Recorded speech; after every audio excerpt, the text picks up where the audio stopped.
Hello friends, my name is Vikas Verma. I am practicing company secretary. Friends, आपने बहुत बार देखा होगा, अगर कंपनी लोन लेती है और उस लोन के रिस्पेक्ट में कोई भी असेट्स पे चार्ज अगर क्रिएट करवाती है, तो उस चार्ज के लिए फॉर्म CHG-1 फाइल करना होता है आरओसी में। फॉर्म CHG-1 फाइल करना होता है for charge creation and charge modification. दोनों के लिए सेम फॉर्म है, form CHG-1। Accordingly form download करके करके आपको उसमें से ऑप्शन सेलेक्ट करना होगा that this form is for form charge creation और चार्ज मॉडिफिकेशन। फ्रेंड्स, कंपनी के असेट्स पे जब चार्ज क्रिएट करता है तो चार्ज होल्डर होता है, जो बैंक होता है या फाइनेंशियल इंस्टीट्यूशन होता है, जिनसे कंपनी लोन लेती है।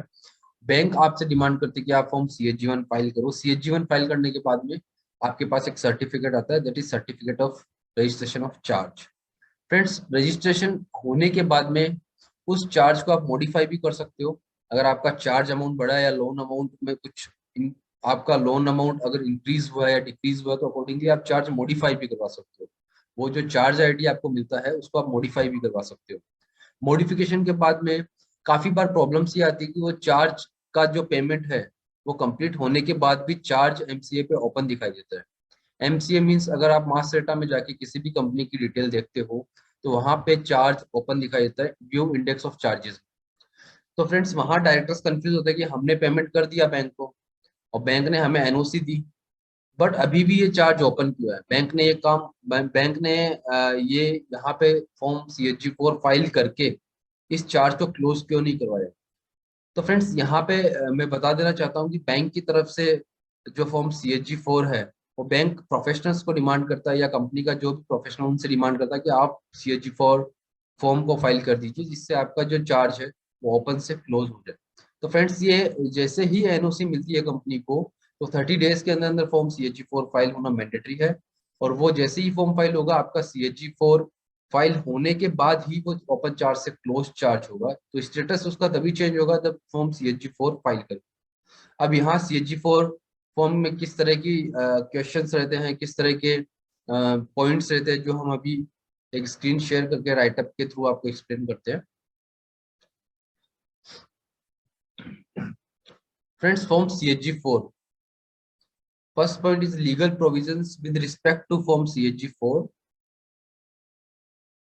The e-form CHG-4 is required to be filed pursuant to Section 82(1) of the Companies Act and Rule 8(1) of the Companies Registration of Charge, 2014.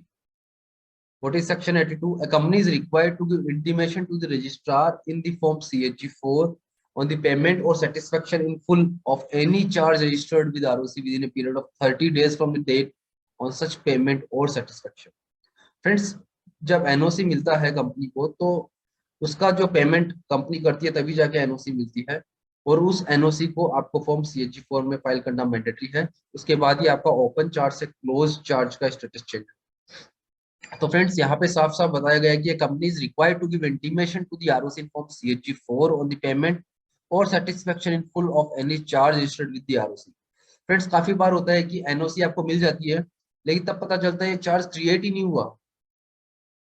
जब पता चलता है कि इस चार्ज को लेके कोई चार्ज आईडी है ही नहीं, और ये इस टाइम पे जब क्रिएट हुआ था उस टाइम पे CHG-1 फाइल नहीं हुआ, तो उसका आप CHG-4 फाइल नहीं कर सकते, बिकॉज फॉर्म CHG-4 में चार्ज आईडी मैंडेटरी होता है डालना। तो फ्रेंड्स, जो रजिस्टर्ड चार्ज है ऑलरेडी आरओसी में या एमसी के पोर्टल पे, उसी चार्ज को आप क्लोज करवा सकते हो। एंड उसके बाद एक प्रोविजन है, provided that the registrar may on an application by the company और the charge holder allow such intimation of payment or satisfaction to be made within a period of 300 days of such payment or satisfaction on payment of such additional fees।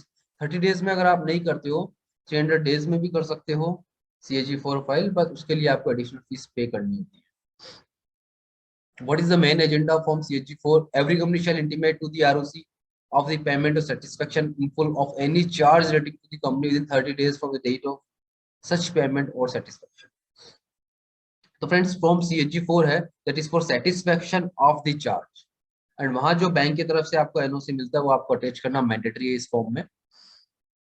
There is a note: in case of form CHG-4 is being filed beyond 30 days from the date of satisfaction of charge, then the application to the central government for condonation of the delay is required to be filed in form CHG-8।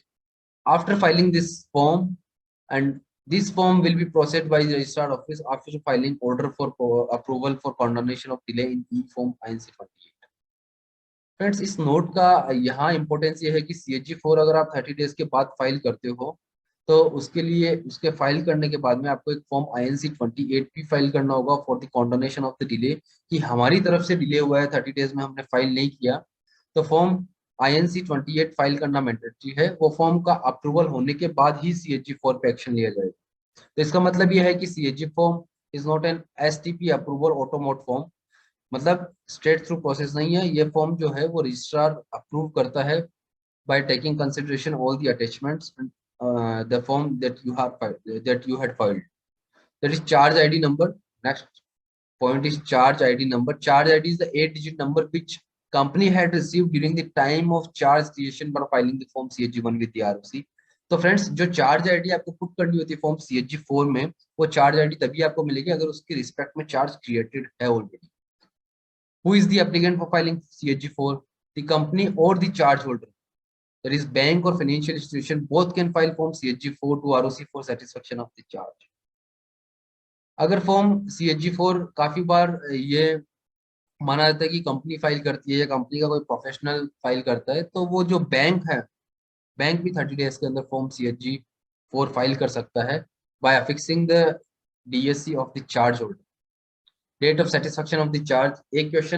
एक point ऐसा होता है CHG4 में कि आपको date of satisfaction of charge वहां insert करना होता है, and this date should be the date as written in the NOC received from the charge holder, that is bank and financial institution. तो फ्रेंड्स सेटिस्फेक्शन करने के लिए जो NOC मिलती है वो NOC की डेट को ही date of satisfaction of charge मानते हैं, और उसके 30 डेज के अंदर आपको ये फॉर्म फाइल करना मैंडेटरी है। What is the mandatory attachment? Letter of the charge holder stating that the amount has been satisfied. क्या तो आपको NOC मिलता है या फिर कोई लेटर मिलता है बैंक की तरफ से, और NOC from the charge holder, that is bank और FI। STP or non-STP, the form will be processed by the office of ROC, so the approval of this form is dependent on the ROC. Friends CHG1 form होता है that is on STP mode. जैसे ही आप CHG1 file करते हो आपका form approve होता है और आपको सर्टिफिकेट ऑफ चार्ज मिलता है, लेकिन certificate of satisfaction of charge के लिए STP मोड में नहीं है, नॉन STP फॉर्म है।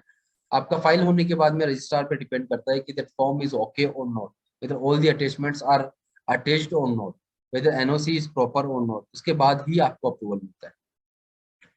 Certificate is the last point. Certificate of satisfaction of charge is generated after the e-form is registered with the authority concerned and sent to the user as an attachment to the email ID of the company. Friends इसका जो satisfaction का certificate है या फिर email है, वो confirmation email जो registered ID है, ईमेल आईडी डायरेक्टर की ईमेल आईडी हो या फिर कंपनी की ईमेल आईडी हो, उस पर एक्नॉलेजमेंट आ जाती है। तो फ्रेंड्स CHG4 काफी छोटा फॉर्म है, 3 या 4 पेज का फॉर्म है। फॉर्म हम यहाँ पे नहीं दिखा रहे हैं बिकॉज फॉर्म में जो पॉइंट्स है उसका हमने डिटेल में डिस्कशन किया है। तो फ्रेंड्स इसमें अटैचमेंट को लेके अगर बात करें तो सिर्फ एक सिंगल अटैचमेंट है, उसके अलावा कोई सेपरेट अटैचमेंट नहीं है मैंडेटरी अटैचमेंट में। तो फ्रेंड्स CHG4 से रिगार्डिंग आपको लगता है कि कोई प्रॉब्लम है, कुछ डाउट है, या आपको लगता है कि CHG4 आप फाइल नहीं कर पा रहे या CHG4 फाइल करने के बाद में आपका कोई अप्रूवल नहीं आया है, तो वो फॉर्म या फिर उस क्वेरी को आप कमेंट में भी हमसे पूछ सकते हो या फिर हमें ईमेल कर सकते हो। और फ्रेंड्स आपको लगता है कि हमारी वीडियोस फ्रूटफुल है प्रोफेशनल्स के लिए या नए स्टार्टअप एंटरप्रेन्योर्स के लिए, तो आप उनके साथ भी हमारे वीडियो शेयर कर सकते हैं। Friends thank you so much for watching this video.